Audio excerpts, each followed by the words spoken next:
welcome to 7 Days of Sad to Sexy. I'm Joanna DeVoe, and today is day 3. And today I just wanted to present you all with a little mashup of what it might look like to live this lifestyle, to actually put sad to sexy into practice.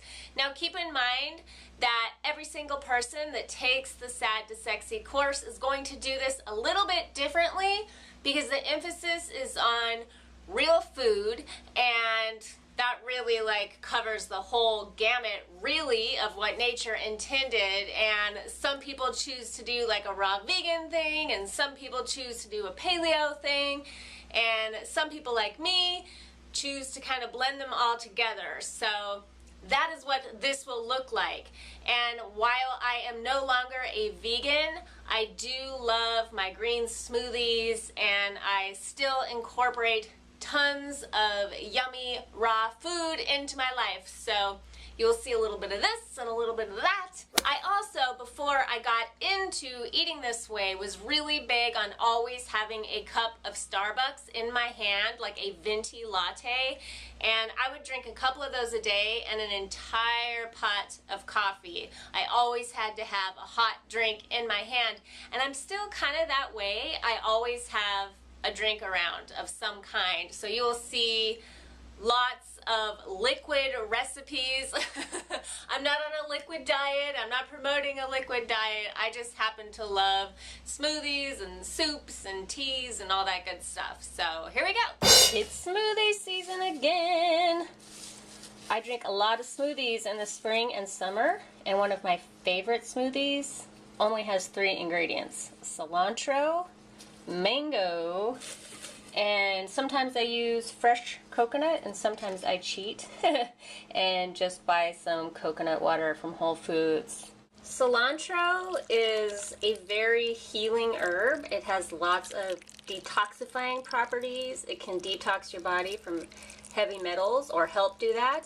And it has a really strong aroma, an interesting flavor that might be a bit of an acquired taste, but once you've acquired it, you love it, and it goes great with mango.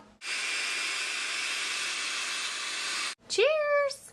Someone who shall remain nameless went to Taco Bell, brought my son to Taco Bell earlier this year, and bought him this Piña colada icy drink that he so shouldn't be eating, because we don't do that kind of sugar around here. So of course I had to take a sip of it. Holy cow, it was the most amazing, zingy, crazy flavor, and I knew that my son was totally going to be hooked on this stuff. So I told him I would make him a real pina colada drink the next day, and then we went and got a coconut and some pineapple, and I made him a pina colada smoothie, and he loved it. So today is the summer solstice, and I'm going to do the same thing. And this is what you need to make a pina colada smoothie: half a pineapple and 1 coconut. You're going to use all of the meat and all of the juice from the coconut, and then all of the, the meat of the pineapple, and that is it. The hardest part is opening the coconut. So I got my coconut open. You want to use the butt, that little corner right there of your knife, and whack it in a kind of catty corner downward motion all the way around, pretty hard. Don't whack your fingers off. And then you kind of pry it up like that, and you get this. Kind of pops right off.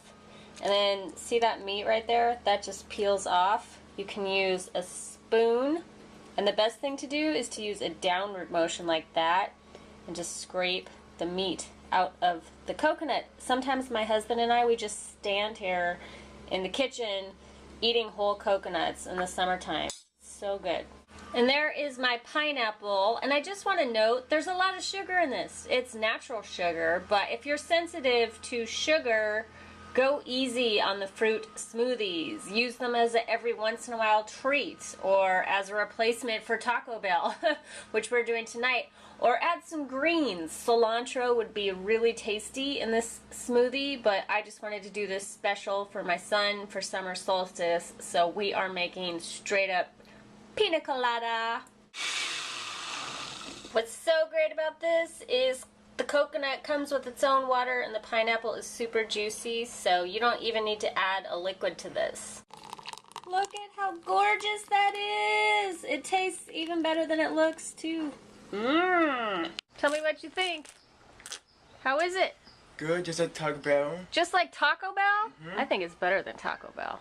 Another smoothie staple around here, especially in the summertime, is cucumber watermelon with some coconut juice, and sometimes I put mint in there. It tastes so good with mint, but I don't have mint today. You just want to use, I'm making a little smoothie just for myself, so I'm just going to use a cup or two of watermelon and half of a cucumber. This is a big cucumber. It's a big one. Again, I am cheating and using a 16-ounce can of Nirvana coconut water. And there it is. This one is really, really good for your skin, and it's so refreshing. Not only is it good for your skin, hello Henry, but it feels good on your skin too. Your face feels very cool after you drink it. And that was enough to make 2 big glasses like this, and I'm going to drink them both. But of course you can share them with a friend, and it can be a serving size for 2. I already took a couple of bites of this, but I just wanted to show you my dinner. I'm trying to kind of give you an overview of what a sad to sexy diet might look like, although it's different for everybody because you customize your own based on, you know, some basic principles. But this is sauerkraut with live probiotics. I get it from a company called Bubby's, or I make it myself. This is spinach and a little bit of collard greens that I sauteed in coconut oil after I sauteed some onions and tomatoes lightly, all of that lightly. And then this is grass-fed beef from an awesome farm that I forget the name of now, of course, that my camera's running, but it's all humanely raised animals, and I cook it medium rare, which is actually very healthy for you. And this was marinated for a little bit in balsamic vinegar and then rubbed a bit in pink Himalayan sea salt with some pepper. That's dinner. That is a young Thai coconut. I buy mine at Whole Foods, and that is 5 strawberries. And I am going to show you how to make a yummy pudding using just the coconut meat. I'm going to save the juice or the coconut water for drinking. I'll probably give it to my husband because he loves it. And then I will also use a little bit of stevia. So this is a recipe that is awesome for anybody who is on the Candida diet or who is diabetic. But it's really just great for anybody, and there's no sugar. And berries are great because they are very low on the glycemic index, and so is coconut meat. It's good stuff. So I have popped the top of this coconut, and if you want to know how to do that, I will link below to the video that I made with Billy on how to open a coconut. And then using the method I showed you before, the back side of the spoon, I'm just going to scrape out the coconut meat.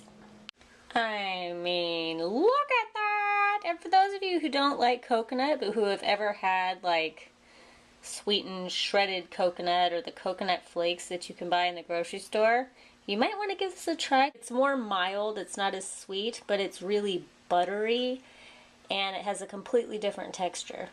And now it's all in my food processor, and since coconuts are a gift from nature and not a product from a man-made industrial strength factory machine, they vary from coconut to coconut. So you might want to adjust your recipe accordingly and let flavor be your guide. There it is after being pulsed up for a while, and you could also add chia seeds, maybe that you've soaked first, or some cinnamon, or some cardamom, or whatever you want, but I am going to add a bit of stevia. Stevia is a green plant. it is extremely low on the glycemic index. In fact, I don't even think it shows up. And I am using Sweet Leaf Sweet Drops in the vanilla cream flavor. And because this is already naturally sweet, I'm just going to add like 10 to 15 drops to give it that kind of dessert yumminess that I am craving right now. Oh, and what the heck, I think I will throw in some maca root powder for good measure. This is by Nativa. It's a superfood. Again, you can Google it if you want to know more. There's lots of information online, and it's got a sort of vanilla caramely flavor. And you can make 3 servings of this size, this little bowl from Japan, like 30 years ago. And it's really cute to garnish it with a cherry on top. And I forgot to mention, I used about a tablespoon of maca root powder. Or you can just make a big old bowl for yourself, or you can use it as a fruit dip. It's really delicious for that. Or you could sprinkle some nuts on top. It's fun to just experiment. Cheers! And this is a lunch of leftovers. I've had this for lunch. This is day 3, and I will finish this off today. So that's what that looks like. It's a little salmon salad that I made.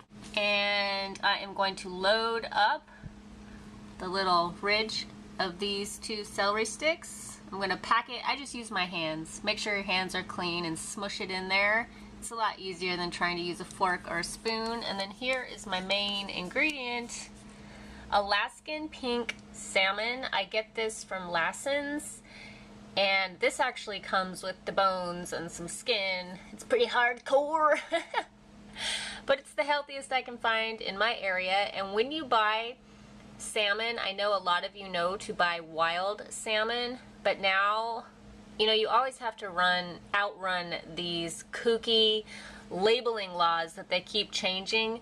And now farmed salmon and GMO salmon, they're allowed to label them as being wild. So now it's not enough to look for wild salmon. It has to also be labeled Alaskan wild salmon. So no, there's no corporate agenda there. Why's it gotta be so hard? So there's my celery, there's my salmon, and then I just mix it by flavor, by eye, so I don't have an exact recipe to give you, but I put in a little bit of onion, a little bit of natural mustard. This is actually English honey mustard. I don't know, but it's got the big mustard seeds, and I like that. And then ideally, you would use raw milk from pastured animals, but this is the closest I can get here.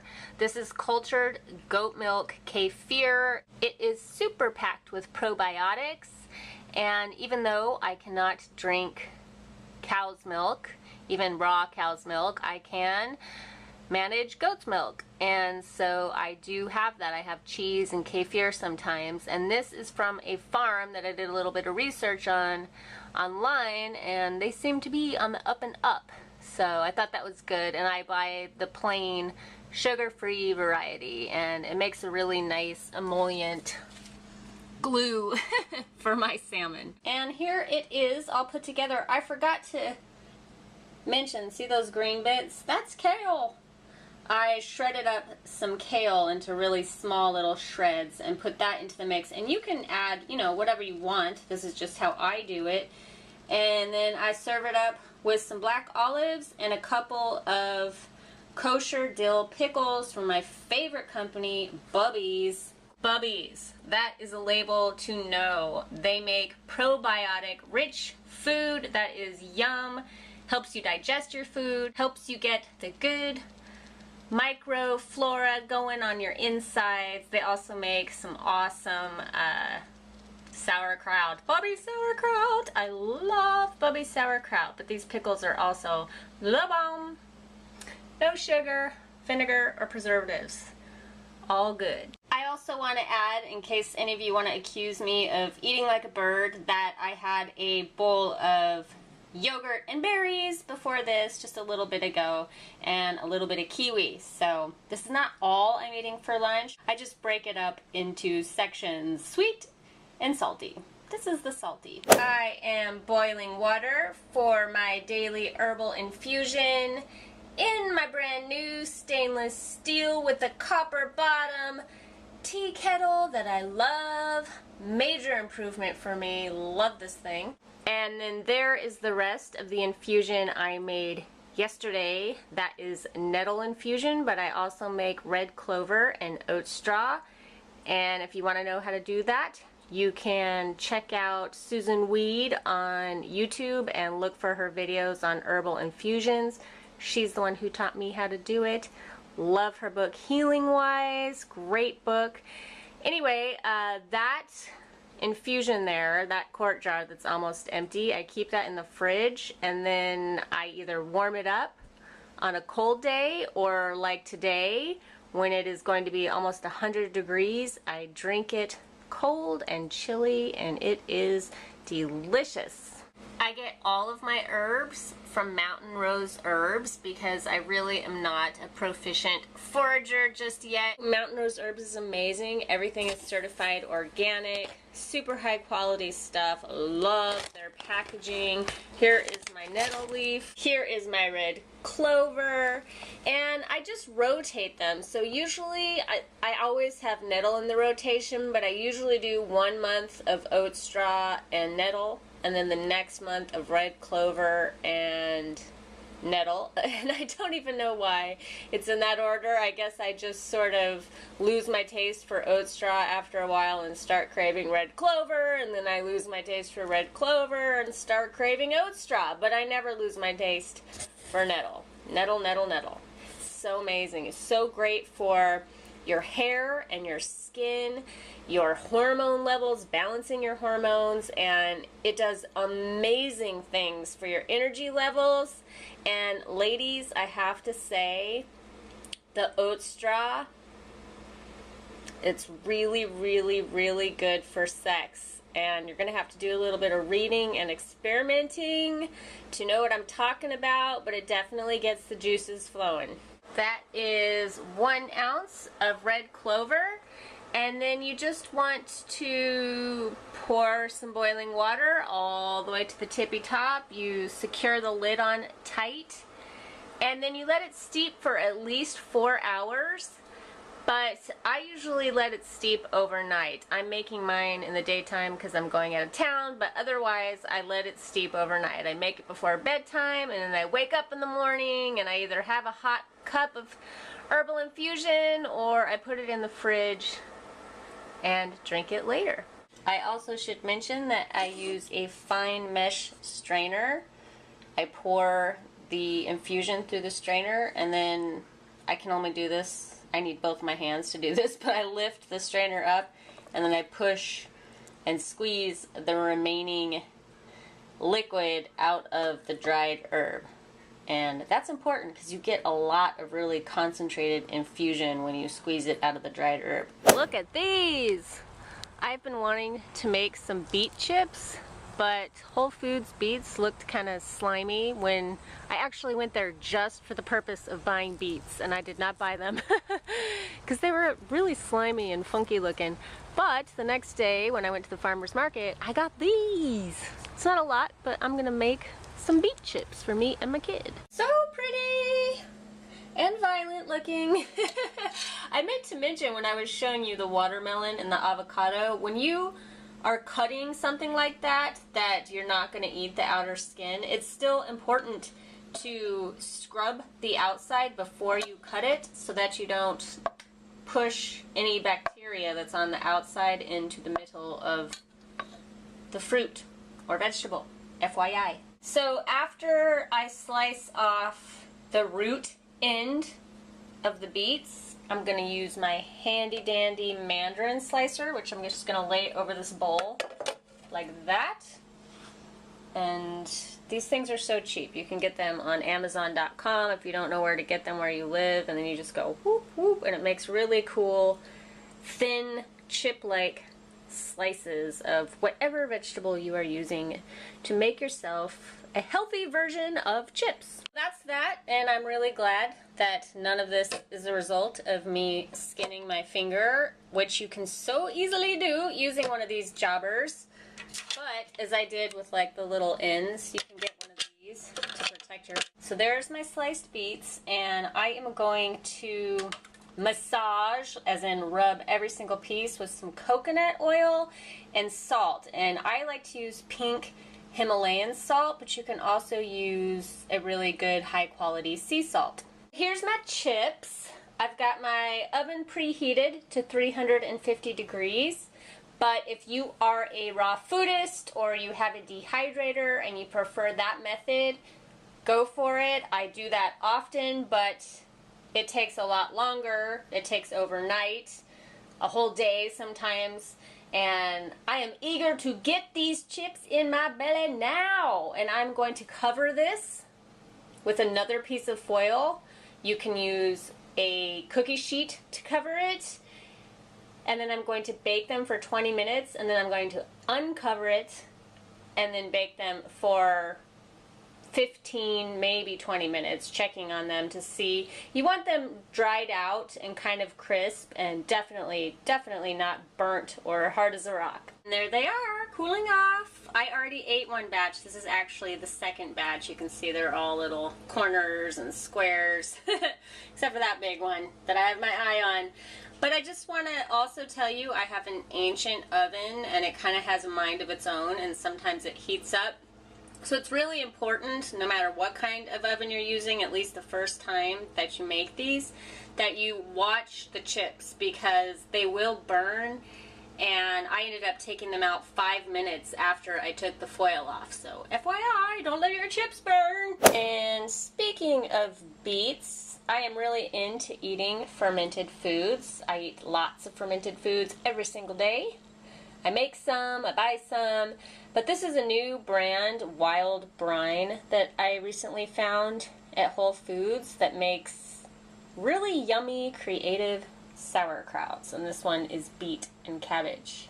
And yes, if your son spills a drop on the floor, it will stain your carpet bright fuchsia. It will also stain your fingers, so be careful.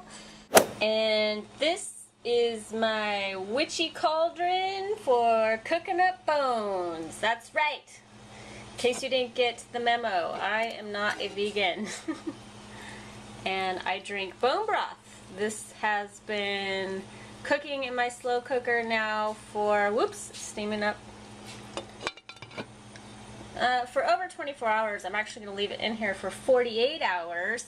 And then I drink the bone broth. I drink it like a cup of coffee. It's awesome for rebuilding collagen and repairing your intestinal lining. For those of you who have a leaky gut or autoimmune disorders, you probably already know how important that is, but yeah. And if you're vegan, please just look away, look away. I just got this raw sheep's milk cheese from the farmer's market, and I am going to show you how to make yourself a decadent little treat, something that I like to do for myself every once in a while.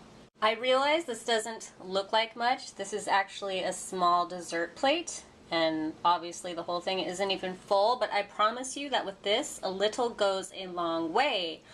I was 100% dairy-free for many, many years because dairy gave me acne, but I have found that I can get away with a bit of raw goat, whoops, I can't fork that, with a bit of raw goat, or, geez, this is not turning out well. Move over. I can get away with a bit of raw goat or sheep's milk cheese every now and again without breaking out. And this is raw honey, and you just dip it in the raw honey like that and enjoy. And it's good with raspberries. I like to put it with sometimes. These are cherries that I got from the farmer's market. And if you really want to go crazy, you can add a little square of dark raw chocolate. I cannot stop smelling this. Nectarine is one of my favorite foods, and this smells so good. I feel sorry for you that this video is not in smell-o-vision, and I am going to put it with this avocado to show you all maybe a healthier, but definitely just a different dessert option for those of you who don't want to eat raw sheep's milk cheese. And it's just the easiest thing in the world.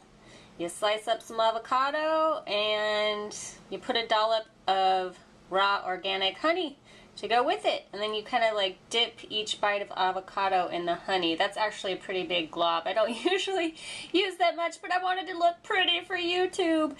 And there's my nectarines, obviously. This is one of the things, I don't eat a 100% raw vegan diet, but I love to eat raw vegan food still, and I learned a lot of fun little tricks from my time as 100% raw vegan, and this is one of them. This is so filling and so tasty, especially on a warm day. Love it. So that's it. A little slice of life from someone who is eating a whole foods diet and loving it.